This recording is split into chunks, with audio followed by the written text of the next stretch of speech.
Good morning. Right now, we are going to discuss the remaining factors. In the last class, we have seen the external factors influencing wage and salary administration. External factors ആണ് കഴിഞ്ഞ ദിവസം നമ്മൾ deal ചെയ്തത്. And today, you are going to see the internal factors. Internal factors that is determined by the internally by the management. First one is the ability to pay. Clear? Ability to pay ആണ് ആദ്യത്തെ factor എന്ന് പറയുന്നത്.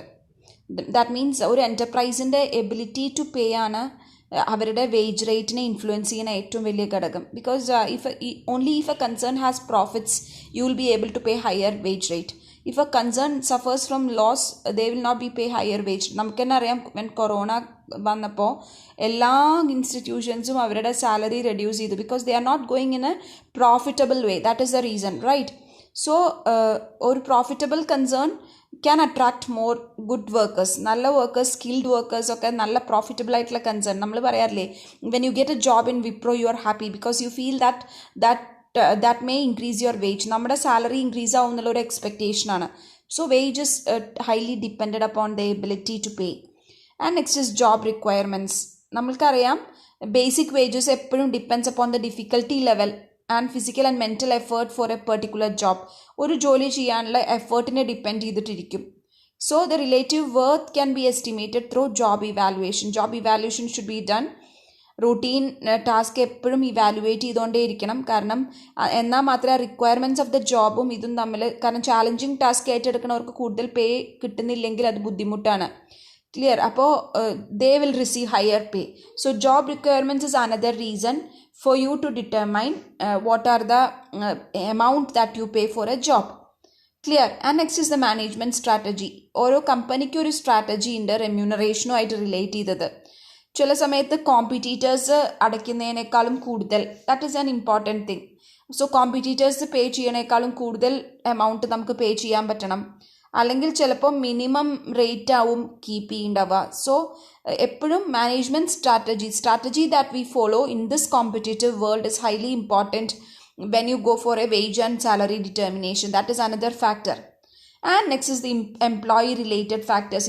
ഇത് മൂന്നും ഉണ്ടായിട്ട് കാര്യമില്ല. This is highly important. I can say you the performance of the employee is always connected with the pay that he receives. If he is performing more, he'll be getting more rewards. Clear? And second, ഒരു employee related ഫാക്ടറാണ് ഞാൻ പറയുന്നത്. എംപ്ലോയിയുടെ performance ആണ് ആദ്യത്തെ factor. And next factor is that what is his seniority. Employee related factor ഒന്ന് performance ആണ്. And second one is seniority. Senior ആണെങ്കിൽ കൂടുതൽ പേ കിട്ടുക ക്രൈറ്റീരിയ, അതൊരു ക്രൈറ്റീരിയ ആണ്. And next is what is his experience എന്താണെന്നുള്ളതാണ് അടുത്ത criteria. And also his potential to do. ചിലപ്പോൾ യങ് ആയിട്ടുള്ള ആൾക്കാർക്കും നല്ല സാലറി കിട്ടാറുണ്ട്. So potential is another criteria to determine what is his salary. And even luck is also a related factor, which is very rare, but sometimes this happens in our life. So these are the four internal factors that influences the wage rate. Clear? And next is the wage and salary determination process. Wage and salary determination ആണ് അടുത്ത പാർട്ടിൽ നമ്മൾ discuss ചെയ്യണത്. And the first wages, ഒരുപാട് steps ആണ് കേട്ടോ ഇത് determine ചെയ്യാൻ. വേജ് ആൻഡ് സാലറി ഡിറ്റർമൈൻ ചെയ്യാനുള്ള സ്റ്റെപ്പാണ്, ഒരു കമ്പനി ഫോളോ ചെയ്യുന്ന സ്റ്റെപ്പാണ്. ആദ്യത്തെ സ്റ്റെപ്പ് ഇസ് ജോബ് അനാലിസിസ്. ഒരു ജോബ് അനാലിസിസ് ആണ് ഒരു ജോലിയുടെ ഡ്യൂട്ടി, റെസ്പോൺസിബിലിറ്റി, വർക്കിംഗ് കണ്ടീഷൻ, ഇൻ്റർ റിലേഷൻഷിപ്പ് ഒക്കെ പറയുന്നത്. ക്ലിയർ? സോ ഒരു കോമ്പൻസേഷൻ ഫാക്ടേഴ്സ് ആയാലും എന്ത് ഡിഫൈൻ ചെയ്യുമ്പോഴും ജോബ് സ്പെസിഫിക്കേഷൻ, ജോബ് അനാലിസിസ്, എങ്ങനെയാണ് ഗ്രേഡ് ചെയ്യുക, റേറ്റ് ചെയ്യുക, ഇവാലുവേറ്റ് ചെയ്യുക, അതൊക്കെ അറിയണം. എന്നാൽ മാത്രമേ, അപ്പോൾ ഇതാണ് ആദ്യത്തെ പ്രോസസ്സ്. ഫസ്റ്റ് പ്രോസസ്സ് എന്ന് പറഞ്ഞാൽ ആ ജോലിയെക്കുറിച്ച് കറക്റ്റായിട്ടുള്ള ഒരു അനാലിസിസ് ഉണ്ടാവുക എന്നുള്ളതാണ്. And next is conduct the salary survey. Salary survey എന്ന് പറഞ്ഞാൽ എല്ലാ എംപ്ലോയറും കണ്ടക്ട് ചെയ്യണതാണ് ഒരു ഇൻഫോർമൽ സർവേ. പല രീതിയിലാണ് സർവേ കണ്ടക്ട് ചെയ്യുക. ഒരു കാര്യം എന്താ വെച്ചാൽ ഈ ഡാറ്റ വെച്ചിട്ട് ഒരു ജോലിയുടെ ബെഞ്ച് മാർക്ക്, സ്റ്റാൻഡേർഡ് ഫിക്സ് ചെയ്യാൻ പറ്റും. എംപ്ലോയിയുടെ പേ സ്കെയില് അറിയാൻ പറ്റും. ആ ഒരു റിലേറ്റീവ് വർത്ത്, ആ ഒരു ജോലിയുടെ മൂല്യം അറിയാൻ പറ്റും. ചില ജോബ്സിന് എംപ്ലോയർക്ക് മാർക്കറ്റ് പ്രൈസിനേക്കാളും കൂടുതൽ കൊടുക്കാൻ പറ്റുമോ എന്നുള്ളത് അറിയണം. കോമ്പറ്റീറ്റീവ് ഫേംസ് എത്ര പേ ചെയ്യേണ്ടതെന്ന് അറിയാൻ വേണ്ടിയിട്ടാണ് നമ്മൾ സാലറി സർവേ കണ്ടക്ട് ചെയ്യണത്. That is another reason. Clear? ഇനി ചില സമയത്ത് ഈ സർവേ കളക്ട് ചെയ്യണത് ഇൻഷുറൻസ്, സിക്ക് ലീവ്, വെക്കേഷൻസ് അതിനൊക്കെ വേണ്ടിയിട്ടാണ്. അതായത് എംപ്ലോയിയുടെ ബെനിഫിറ്റ്സ് ഏതൊക്കെയാണെന്ന് അറിയാൻ വേണ്ടിയിട്ടാണ്. ഇപ്പോൾ സാലറി സർവേ കണ്ടക്ട് ചെയ്യുമ്പോൾ it can be either formal or informal telephone സർവേസും നമ്മൾ പലപ്പോഴും ചെയ്യാറുണ്ട്. ഹ്യൂമൻ റിസോഴ്സ് മാനേജ്മെൻറ്റിൻ്റെ ടാസ്ക്കാണ് ഈ ഒരു വേജ് ആൻഡ് സാലറി ഡിറ്റർമിനേഷൻ്റെ മുന്നേ ഒരു സർവേ കണ്ടക്ട് ചെയ്യുക. ചിലപ്പോൾ ക്വസ്റ്റനെയർ ആവും, എംപ്ലോയീസിനാവും അയച്ചു കൊടുക്കുക. പല രീതിയിലാണ് നമ്മൾ, ചിലപ്പോൾ ടെലിഫോണിക് ഇൻ്റർവ്യൂ ആവും, പേഴ്സണൽ ഇൻ്റർവ്യൂസ് ആവും, ചിലപ്പോൾ വേറെ അതർ മാനേജേഴ്സ് അല്ലെങ്കിൽ ഏജൻസീസിനായിട്ട് ടൈപ്പ് ഉണ്ടാവും, ബാക്കിയുള്ളവർ എത്ര കൊടുക്കണു അല്ലെങ്കിൽ എത്ര എക്സ്പെക്ട് ചെയ്യണു ഇന്നത്തെ യങ് ജനറേഷൻ, ഇതൊക്കെ നമുക്ക് ഡിസ്കസ് ചെയ്യാം ഇവിടെ. And next is group similar jobs into pay grades. അപ്പോൾ after getting the analysis of job analysis and salary survey, the management what they do is that the task they assign pay rates to each and every job. അപ്പോൾ പേ rate എല്ലാവർക്കും arrange ചെയ്യും. എന്നിട്ട് അതെന്താ വെച്ചാൽ ഒരു ഗ്രേഡിലേക്ക് കൊണ്ടുവരും. ഒരേപോലെ ചെയ്യണ ജോബ്സൊക്കെ പേ ഗ്രേഡിലേക്ക് കൊണ്ടുവരും. ഒരു പേ ഗ്രേഡ് എന്ന് പറഞ്ഞു കഴിഞ്ഞാൽ ഒരു ഡിഫിക്കൽട്ടായിട്ടുള്ള ടാസ്ക്കാണ് ഡിറ്റർമൈൻ ചെയ്യുക. അപ്പോൾ ഒരു പേ പേർപ്പസിന് വേണ്ടിയിട്ട് ഇത്ര മുതൽ ഇത്ര വരെ കൊടുക്കാം. അപ്പോൾ 100 ഓഫ് പേ റേറ്റ് പല ജോലികൾക്കും പല റേറ്റ് ആവണേക്കാളും ഒരു ഗ്രേഡ് ഫിക്സ് ചെയ്യാണ്. സിമിലർ ആയിട്ട് ജോലി ചെയ്യണവർക്കൊക്കെ ഒരു ഗ്രേഡ് ഫിക്സ് ചെയ്യുക എന്നുള്ളതാണ് അടുത്ത task. And next is price each pay grade. ഓരോ പേ ഗ്രേഡിനും പ്രൈസ് ഫിക്സ് ചെയ്യണം. Assign pay rates to each pay grade. Assigning price എന്ന് പറഞ്ഞിട്ടുണ്ടെങ്കിൽ ഒരു വേജ് കർവാണ്. അപ്പോൾ വേജ് കർവ് നമ്മളെപ്പോഴും ഗ്രാഫിക്കലി റെപ്രസെൻറ്റ് ചെയ്യണത് എന്താ വെച്ചാൽ കറൻ്റ്ലി ഒരു പേ ഗ്രേഡിന് എത്ര പേ ചെയ്യുന്നുണ്ട് എന്നുള്ളതാണ്. അതായത് നമ്മൾ ജോബ് ഇവാലുവേറ്റ് ചെയ്യുമ്പോൾ ഓരോ ജോലിക്കും അസൈൻ ചെയ്ത അത് തന്നെ നമ്മൾ പേ ചെയ്യുന്നില്ലേ. ഈ വേജ് കർവ് എന്താ ഷോ ചെയ്യണമെന്ന് വെച്ചാൽ ഈ ഒരു ജോലിയുടെ വാല്യൂ, ജോബ് ഇവാലുവേഷൻ നടത്തിയിട്ട് നമ്മൾ എത്ര ജോലിയുടെ വാല്യൂ കൺസിഡർ ചെയ്തു, ഇപ്പോഴത്തെ വേജ് പേ റേറ്റ് എത്രയാണ്, ഇത് രണ്ടും കാണിക്കാൻ വേണ്ടിയിട്ടാണ് നമ്മൾ ഈ ഒരു ഗ്രാഫിക്കൽ മെത്തേഡ് ഇതിന് ഓരോ പേ ഗ്രേഡിനെയും പ്രൈസ് ചെയ്യുന്നുണ്ടാവുക. കാരണം ഒരുപാട് ജോലികൾ ഉണ്ടാവും, അതിനൊക്കെ ഓരോ റേറ്റ് ആവും. ഈ റേറ്റുകളെയൊക്കെ ഒരു ഗ്രേഡിലേക്ക് കൊണ്ടുവരുമ്പോൾ കൂടുക കുറയുക എന്നുള്ളൊരു അവസ്ഥ വരും. അപ്പോൾ അതുകൊണ്ട് അത് ഉണ്ടാവാതിരിക്കാനാണ് യഥാർത്ഥത്തിലുള്ള ആ ഗ്രേഡിൻ്റെ ഉള്ളിൽ തന്നെ എല്ലാം വന്നു എന്ന് കാണിക്കാൻ വേണ്ടിയിട്ടാണ് ആ ഒരു വേജ് കർവ് ചെയ്യണത്. ക്ലിയർ? സോ നമ്മളത് എങ്ങനെ ചെയ്യുക വെച്ചാൽ ഓരോ പേ ഗ്രേഡിൻ്റെയും ആവറേജ് പേ നമ്മൾ കാൽക്കുലേറ്റ് ചെയ്യുക. കാരണം ഒരു പേ ഗ്രേഡിൻ്റെ ഉള്ളിൽ ഒരുപാട് ജോലികൾ ഉള്ളതുകൊണ്ട് ഓരോ പേ ഗ്രേഡിനും ആവറേജ് എത്ര പേ കൊടുക്കേണ്ടതെന്ന് ആവറേജ് ആയിട്ട് നമ്മൾ കാൽക്കുലേറ്റ് ചെയ്യുക. ഈ പേ റേറ്റ്സൊക്കെ നമ്മൾ പ്ലോട്ട് ചെയ്യുക ഗ്രാഫിൽ. എന്നിട്ട് അതിനെ ഒരു ലൈൻ ഫിറ്റ് ചെയ്യുക. It is called a wage line through the plots that we have pointed. നമ്മൾ പോയിന്റ് ചെയ്ത പ്ലോട്ടുകൾ വെച്ചിട്ട് ഒരു ഗ്രാഫ് വരയ്ക്കുക. ഒന്നുകിൽ ഫ്രീ ഹാൻഡ് ആയിട്ട് വരയ്ക്കും, അല്ലെങ്കിൽ സ്റ്റാറ്റിസ്റ്റിക്കൽ മെത്തേഡ്സ് ഉണ്ടാവും. ക്ലിയർ? ഇനി ഇതിനെ ഓരോ ജോബിനെ പ്രൈസ് ചെയ്യാം, ഓരോ ജോലിനെയും പ്രൈസ് ചെയ്യാം. അപ്പോൾ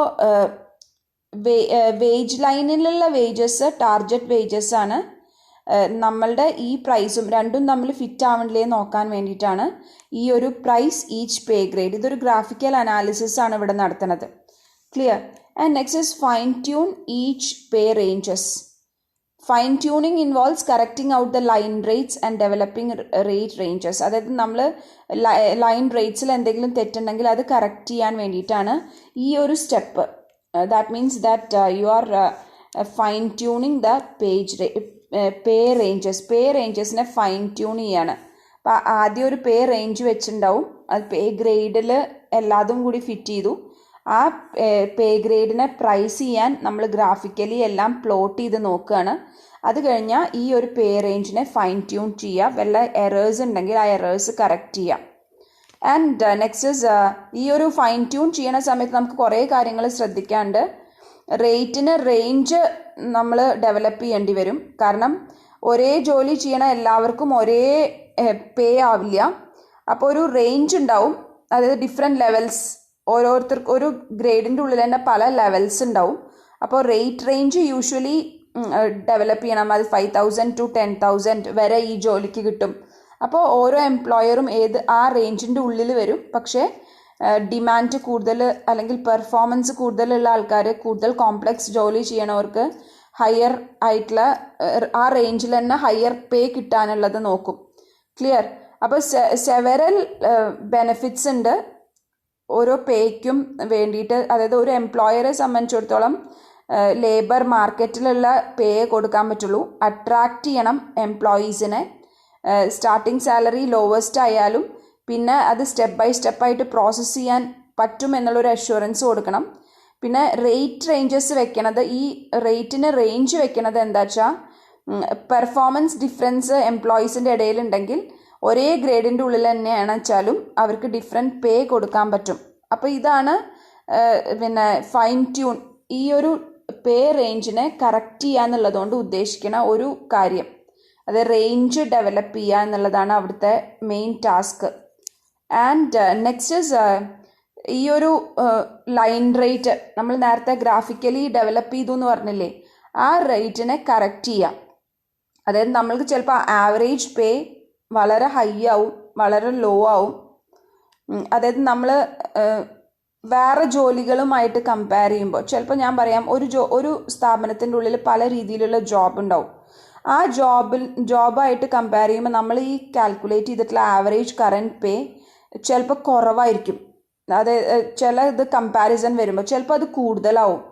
അപ്പോൾ പിന്നെ നമ്മൾ കൊടുക്കുന്ന റേറ്റ് ഈ കർവിൻ്റെക്കാളും താഴത്ത് വീണ് കഴിഞ്ഞാൽ, ഫാൾസ് ബിലോ ദ റൈൻ, അപ്പോൾ ഒരു പേ റൈസ് ഉണ്ടാവണം. അതായത് പേ കൂട്ടി കൊടുക്കണം.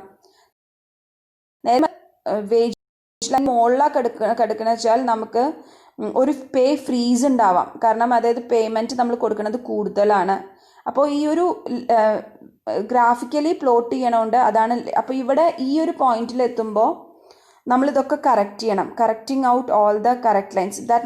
കറക്ഷനാണ് ഫൈൻ ട്യൂണിങ് കൊണ്ട് ഉദ്ദേശിക്കുന്നത്. അപ്പോൾ നമ്മളവിടെ റേഞ്ച് തെറ്റാണെങ്കിൽ റേഞ്ച് കറക്റ്റ് ചെയ്യാം. ലൈൻസ് ഗ്രാഫിക്കലി പ്ലോട്ട് ചെയ്ത ലൈൻസും നമ്മൾ കൊടുക്കുന്ന പോയിന്റുകളും, ഗ്രാഫിക്കലി നമ്മൾ പ്ലോട്ട് ചെയ്യണത് ആവറേജ് പേ ആണ്. അപ്പോൾ അതും കറക്റ്റായിട്ട് കൊടുക്കുന്ന അതായത് വേജും തമ്മിൽ വ്യത്യാസം ഉണ്ടെങ്കിൽ അതിവിടെ കറക്റ്റ് ചെയ്യാനുള്ളൊരു മെത്തേഡാണ്. And next is wage administration rule. That is the last step. Wage administration rule എന്ന് പറഞ്ഞാൽ ഒരു റൂള് വേണം. അതായത് വെറുതെ ഒരു അഡ്മിനിസ്ട്രേറ്റ് ചെയ്യുമ്പോഴും അതിന് റൂൾസ് ആൻഡ് റെഗുലേഷൻസ് വേണം. അതായത് കൺസേൺഡ് ഇൻട്രസ്റ്റും വേണം, എംപ്ലോയീസിൻ്റെ ഇൻട്രസ്റ്റും കൊണ്ടുവന്ന് ഒരേപോലെ ഡിസ്കസ് ചെയ്തിട്ടാവണം അങ്ങനെ ഒരു റൂൾസ് ക്രിയേറ്റ് ചെയ്യുക. കാരണം ഡിസാറ്റിസ്ഫാക്ഷൻ ഉണ്ടാവാൻ പാടില്ല രണ്ട് കൂട്ടരുടെ ഒന്നും. അതൊരിക്കലും സീക്രട്ടായിട്ട് വെക്കേണ്ടതല്ല. എംപ്ലോയി എപ്പോഴും അപ്രൈസ് ചെയ്യണത് രീതി എങ്ങനെയാണ് അപ്രൈസ് ചെയ്യണത് എന്നുള്ളതാണ് നമ്മൾ റൂൾസായിട്ട് ഫിക്സ് ചെയ്യേണ്ടത്. അതും കൂടി ഫിക്സ് ചെയ്താൽ മാത്രമാണ് നമ്മളുടെ ഈ ഒരു സ്റ്റെപ്പ് കറക്റ്റ് ആവുള്ളൂ. സോ നമ്മൾ ആദ്യം മുതൽ പറയുമ്പോൾ ആദ്യം ജോലിയെ അനലൈസ് ചെയ്യണു, സാലറി സർവേ നടത്തണു, എല്ലാ സിമിലർ ജോബിനെയും കൂടി പേ ഗ്രേഡായിട്ട് മാറ്റണു. എന്നിട്ട് ഈ പേ ഗ്രേഡുകൾ എല്ലാം അതിലെ ആവറേജ് പേ കണക്കാക്കിയിട്ട് ഇത് ഗ്രാഫിക്കലി പ്ലോട്ട് ചെയ്ത് നോക്കണം. നമ്മൾ കൊടുക്കുന്ന പ്രൈസ്, അതായത് കൊടുക്കുന്ന വേജ് ഈ ആവറേജ് പേനേക്കാളും കൂടുതലോ കുറവോ ആവാൻ പാടില്ല. അങ്ങനെയാണെങ്കിൽ അതിനെ മാറ്റണം. ഇത് ഇത്രയും ചെയ്ത് കഴിഞ്ഞാൽ പിന്നെ കറക്ഷനുള്ള സ്റ്റെപ്പാണ് ഫൈൻ ട്യൂൺ പേ റേറ്റ്സ്. ഈ ഫൈൻ ട്യൂൺ ചെയ്യുന്ന സ്ഥലത്ത് നമ്മൾ എല്ലാ രീതിയിലുള്ള ചേഞ്ചസും കൊണ്ടുവരുത്തണം. എന്തെങ്കിലും മിസ്റ്റേക്സ് ഉണ്ടായാൽ അത് കറക്റ്റ് ചെയ്യുക അവിടെ. എന്നിട്ട് നമ്മളത് ഫിക്സ് ചെയ്യാണ് price. And last is wage administration rule. എങ്ങനെയാണ് ഈ വേജ് അഡ്മിനിസ്റ്റർ ചെയ്യണം എന്നുള്ളത് കൃത്യമായിട്ട് എംപ്ലോയീസിന് പറഞ്ഞു കൊടുക്കണം. എന്നാൽ മാത്രമേ അവർക്കത് അനലൈസ് ചെയ്യാനും കൂടുതൽ വേജിനുള്ള ഒരു കോമ്പറ്റീറ്റീവ് അറ്റ്മോസ്ഫിയറും ക്രിയേറ്റ് ചെയ്യാനും അതൊരു പൊട്ടൻഷ്യൽ ആയിട്ടുള്ള കാൻഡിഡേറ്റ്സിനെ അപ്ബ്രിങ് ചെയ്യാനും പറ്റുള്ളൂ. Is it clear for you?